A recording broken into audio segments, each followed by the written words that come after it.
was January 1883, and the icy waters of Ball's Creek must have looked and felt much the same as they did on this day over 100 years later, snow-filled and powerful, rushing on their way to turn the water wheel at the grist mill downstream.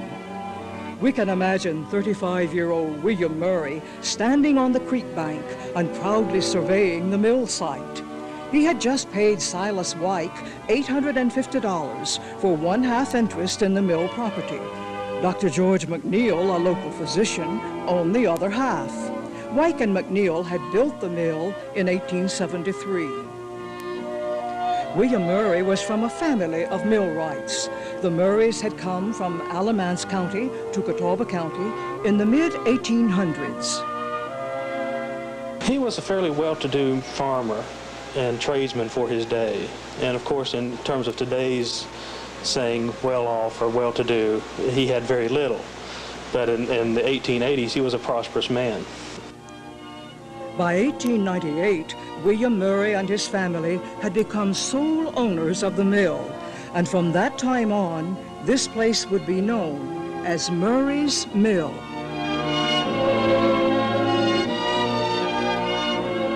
Well, I think the great beauty of this mill is its location. There's plenty of water here, so if there's plenty of water, there's plenty of power. And obviously the people who built the mill must have been good millers, otherwise they wouldn't have had the trade that they did. Indeed, from the start, they had the trade from Newton, Maiden, Oxford, and Long Island, from East Mambo in Iredell.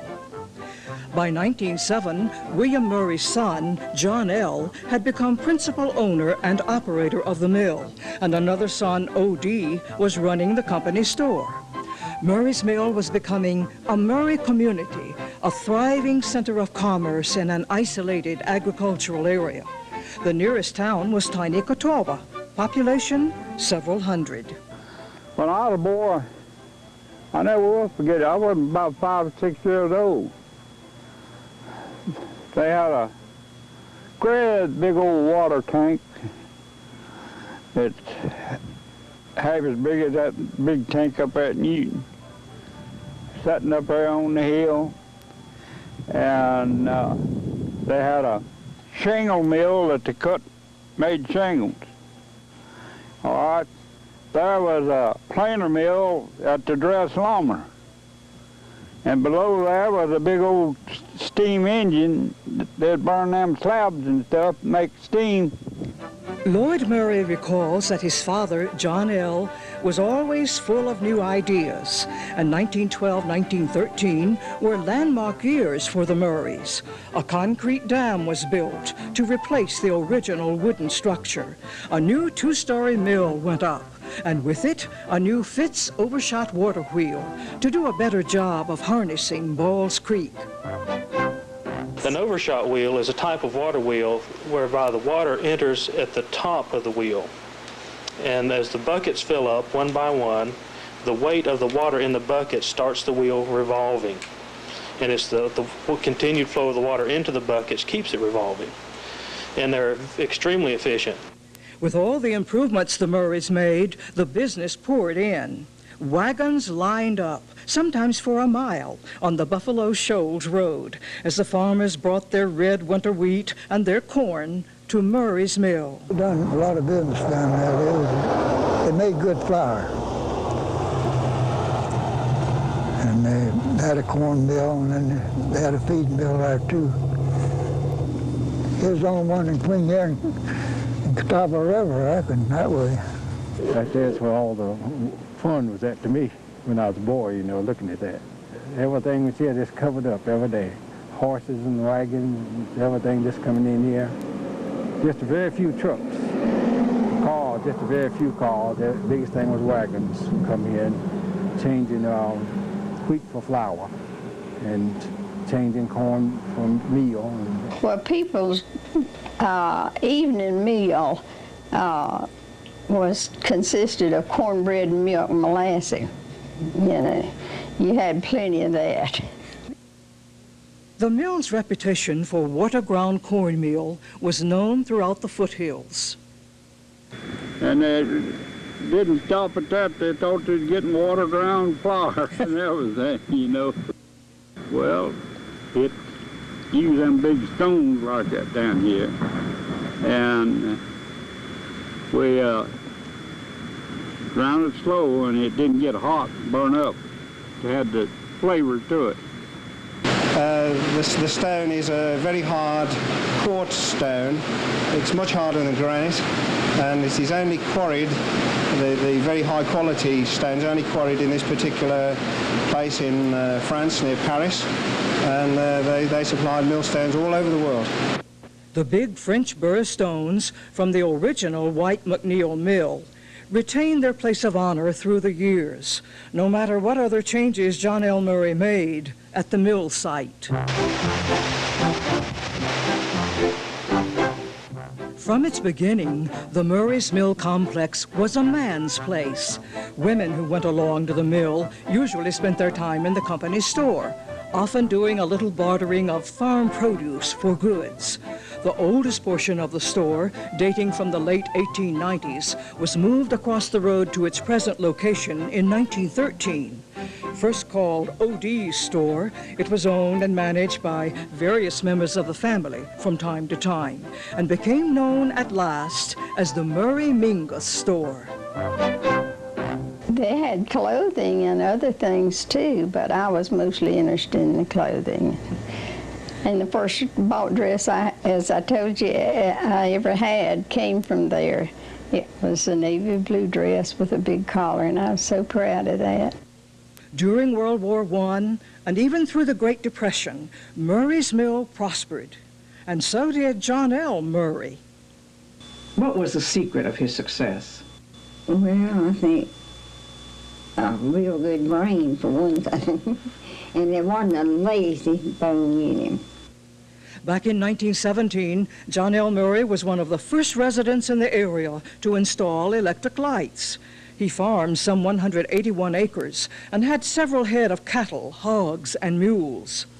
In the 1930s, when many people were short of money, John Murray built a barn and other farm structures and remodeled his house. Sometimes he kept the mill going 24 hours at a stretch, and he often gave flour and cornmeal to the needy. He was a fine man. He treated everybody good, you know, and he was a kind man. He'd help you any way he could. Guy Flowers worked for the Murrays for many years, and all the Murray boys worked at times in the grain mill or on the farm. John and Ola Mingus Murray were parents of 10 children, 6 boys and 4 girls. Was it a happy family? Oh, yes, You know, we were all growing up. Now, the boys had fights on them. Oh, and I know another thing. This older brother of mine got this book on Jesse James. And I don't know where he got it from, but Mama found that and she burned it. I remember that, and I thought that was awful. She didn't want us to read about Jesse James. Some of the Murray children chose college and careers away from home, but Lloyd preferred life at Murray's Mill. He went to work full-time for his dad when he was 14. It was Lloyd who took over day-to-day management of the mill when John L. Murray went into semi-retirement in 1938. However, John Murray remained the power behind the scenes. He lived until he was 104. Through the 40s, the 50s, and into the 60s, the Murrays tried to keep pace with a changing local economy and larger flour mills, but industrialization had come to the Catawba Valley, and it was hard to compete with furniture factories for workers. Also, there were mounting problems with government red tape and rising taxes. The wheat price went to 75 cents a bushel. Well, the farmers couldn't pay fertilizer and raise it for that hardly. Well, Uncle Sam come along and put 75 cents a bushel tax on it for us to grind it. In 1967, Murray's Mill closed its doors.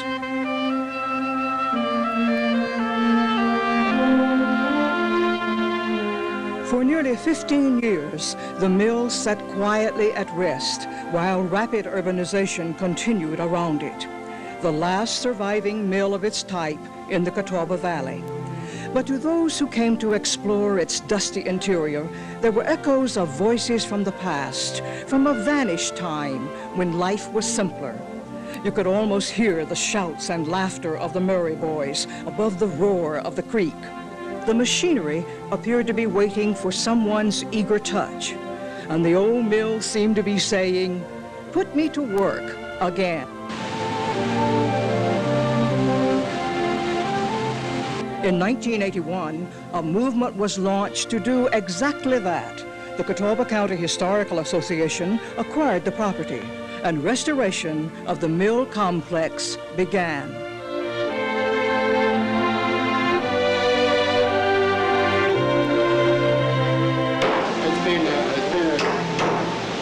Well, it's the first time for me that the restoration of this building has become very important. Yes, I enjoy it.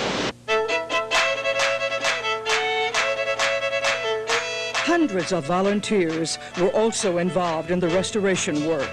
They included Bandy's High School students who assisted with landscaping, and Bunker Hill High School students who helped rewire the Murray Mingus General Store. Among them were descendants of farmers who first brought wheat and corn to Murray's mill.